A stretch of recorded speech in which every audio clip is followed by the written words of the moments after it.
What would you say if I told you a doctor invented a vaccine worth $7 billion, but didn't see a single penny? That he tested his experimental drug on his own children? That his vaccine would go on to save the lives of millions of people?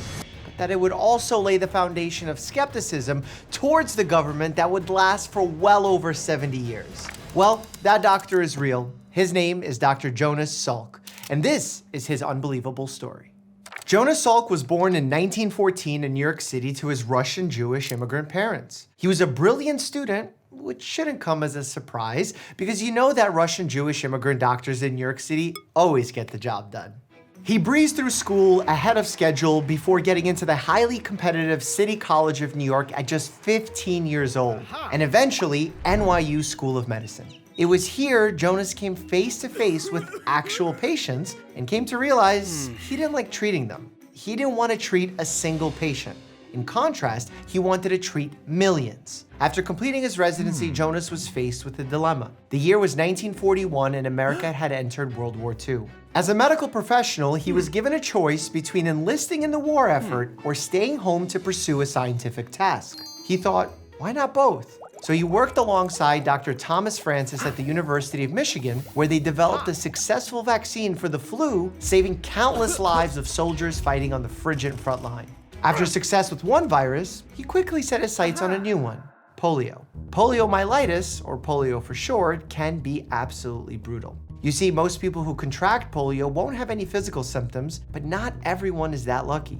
Others will develop flu-like symptoms that could clear up on their own, or lead to the development of meningitis, or even worse, develop paralysis and death. In fact, polio wasn't a new virus. It was around for thousands of years, mysteriously paralyzing people and forcing sufferers to walk with canes like in these Egyptian hieroglyphs. In the early 1900s, polio cases in New York surged, leading to nationwide panic. And as we all know with panic, snake oil cures are sure to follow. Thank God TikTok wasn't around back then though. People tried all sorts of remedies like earthworm oil and blackberry brandy. Rumors spread about the benefits of ox blood, so New York families actually waited outside of slaughterhouses with empty buckets. Doctors experimented on patients by draining spinal fluid from children while injecting their veins with salt solutions. The treatments weren't just ineffective, but oftentimes deadly, killing patients instead of saving them.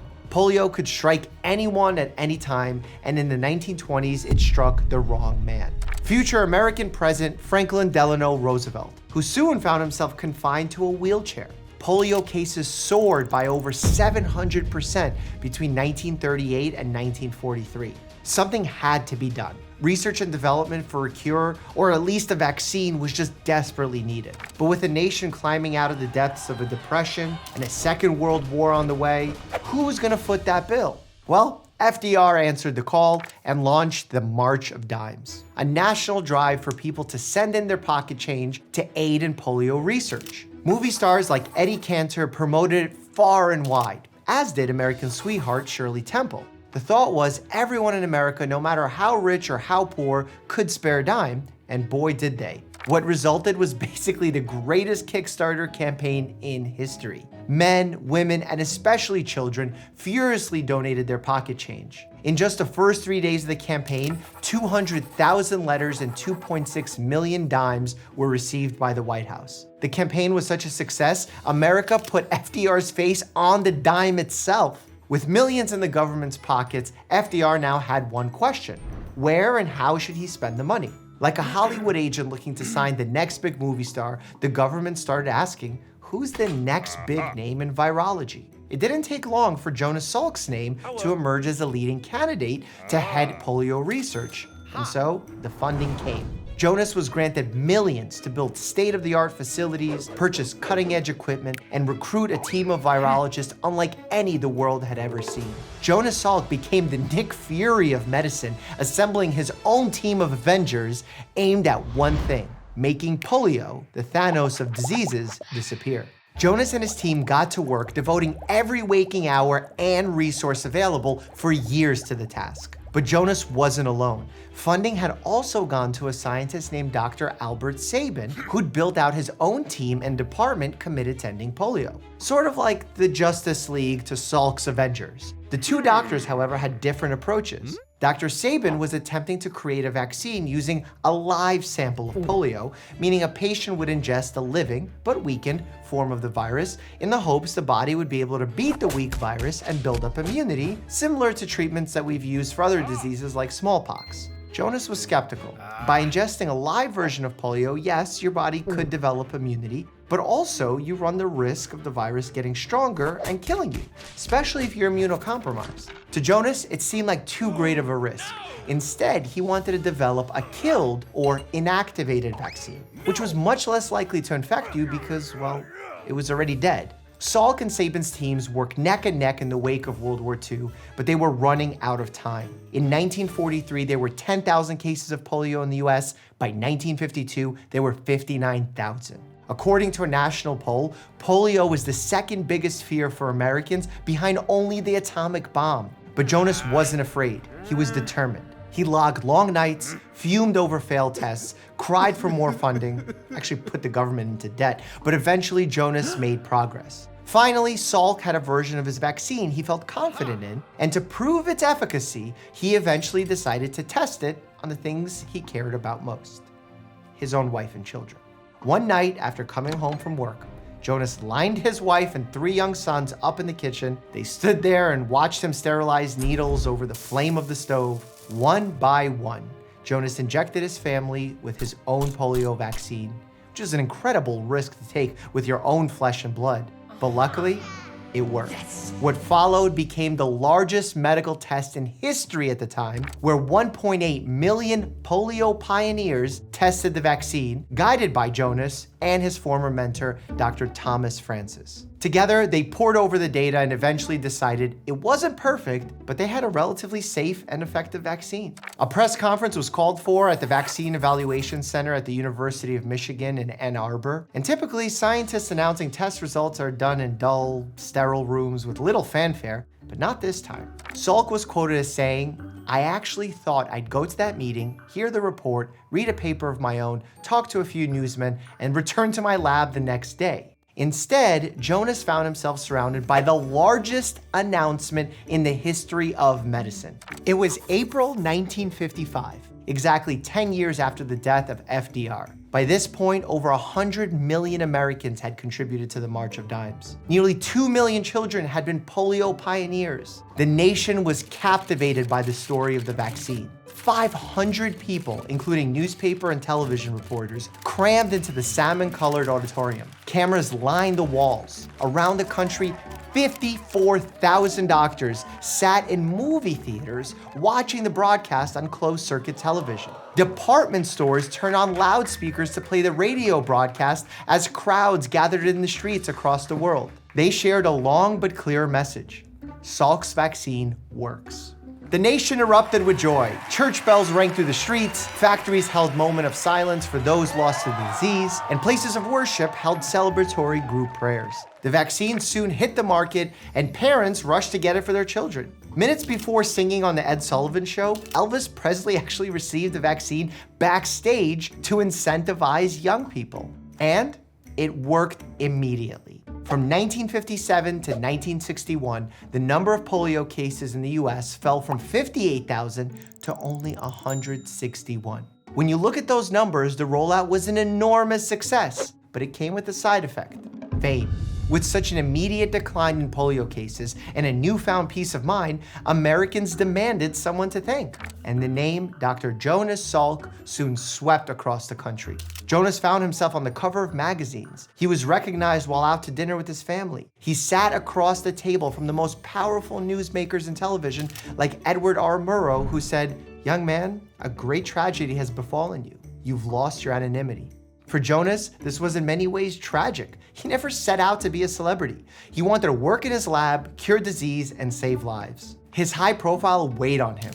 It's as if I've been a public property ever since the vaccine. It's brought me enormous gratification, opened many opportunities, but at the same time placed many burdens on me. It altered my career, my relationships with colleagues. I'm a public figure, no longer one of them. Along with the fame came fortune. Or it could have if Jonas had patented his work. This would make Jonas the owner of his research and discovery, allowing him to effectively sell the vaccine and get paid every single time a patient was vaccinated. It's been estimated that the patent on the polio vaccine would be worth $7 billion, but Jonas said no. Who owns the patent on this vaccine? Well, the people, I would say. There is no patent.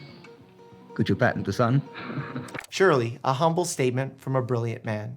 But not everyone felt that way. You see, while Salk saved the day by delivering the vaccine, the biggest public health disaster of all time was still looming.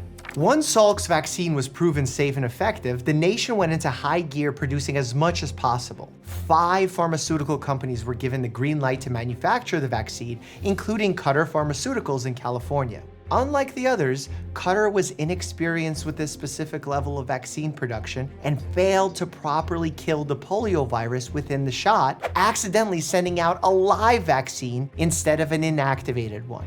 While this ended up giving people protection, it simultaneously gave some people the actual illness. To make matters worse, Cutter's vaccine actually caused a more severe case of polio than the one occurs naturally. This meant that children who received Cutter's vaccine were more likely to be paralyzed in the arm where they received the injection, more likely to suffer permanent paralysis, more likely to require the assistance of an iron lung to breathe, and more likely to die than if they hadn't been vaccinated at all. The Cutter incident resulted in 40,000 cases of polio, leaving 200 people paralyzed, most of them children. 10 died. Jonas was distraught over the accident, despite the fact he wasn't even to blame. When manufactured properly, following his strict instructions, Salk's vaccine was safe and effective. But poor direction from the federal government and inexperience on the part of Cutter combined were to blame. Regardless, Jonas said, "That was the first and only time in my life that I felt like dying. There was no hope." While this mistake was alarming, it was discovered and rectified quickly. The affected batch was pulled from the shelves weeks after launch, and to this day, it's estimated that 1.5 million childhood lives have been saved thanks to Dr. Salk. According to vaccine expert Dr. Paul Offit, who you've seen on this channel, the Cutter incident was a painful lesson about the fact that we needed much better oversight. And it's actually why we enjoy a level of vaccine safety unmatched by any other medical product. But somehow the drama continues. Understandably, the Cutter incident caused a significant spike in distrust of medical institutions, and public pressure mounted in such a way that the US government pivoted off of Salk's vaccine in favor of the one created by Dr. Sabin. Let me emphasize how wild this is. The Salk vaccine was safe and worked. But because one company made a manufacturing mistake, it caused the public to demand the vaccine to be replaced by the one that was actually more dangerous. Sabin's live vaccine became available in the early 60s and could be taken orally in the form of a sugar cube. That made it ideal for developing nations where a child might only visit the doctor once in their entire life. So polio rates continued to plummet, with all natural cause polio in the US being fully eliminated in 1979. Success! Polio was officially gone, right? Not so fast. Remember, because Sabin's vaccine was live, it always carried a chance of infection, with about 1 in every 750,000 children becoming paralyzed after receiving the vaccine. That's why there were still 6 to 8 cases of children becoming paralyzed by polio every year, despite the naturally caused cases being 0. Literally, it was because we overreacted, we ended up creating more cases of polio than if we used the original Salk vaccine. Jonas couldn't stand this. He knew the Cutter incident was isolated and that his inactivated vaccine was safer. Vaccine-caused polio was just unacceptable to him. This ignited a decades-long back and forth between Salk and Sabin. The two were bitter rivals. Salk was angered by the world's use of the live vaccine and the subsequent infections it caused, while Sabin, no doubt, was jealous of Jonas's enormous celebrity. According to a survey conducted in 1958, Jonas was one of America's top 2 most well-known living scientists, alongside J. Robert Oppenheimer, who developed the atomic bomb. When Sabin was awarded a National Medal of Science by Richard Nixon, he corrected the president's speech by declaring he has not developed a vaccine, but the vaccine. That's a bar that even Kendrick and Drake could be proud of. However, Jonas never backed down and continued railing against the use of Sabin's vaccine until the 90s, when at long last, the United States finally came to their senses over the Cutter incident and switched to using Salk's vaccine exclusively. Albert Sabin's live sample polio vaccine is actually no longer available in the United States of America. However, it is still in use around the world, and together both vaccines have helped us isolate the few remaining polio cases to just remote pockets of Afghanistan and Pakistan. Jonas spent the rest of his life working at his Salk Institute for Biological Studies in Southern California, where he developed treatments for AIDS and other conditions, never breaking from his commitment to saving lives. He died in 1995 at the age of 80 from heart failure, never fully escaping the relentless pursuit of his celebrity. And perhaps he shouldn't. His work is responsible for saving millions of lives, and he did so without accepting a single penny, though he did put a few dimes to good use. While he may be gone, I am left remembering one of his more powerful lines about science, medicine, and the human spirit. And if I think of evolution as an error-making and error-correcting process, then we're constantly learning from experience. And to choose, say, an activity or a life that is of value not only to yourself, but to others as well. Dr. Ignaz Semmelweis not only made the remarkable discovery that washing your hands saved lives, but he was also murdered for it. So click here to learn that story. And as always, stay happy and healthy.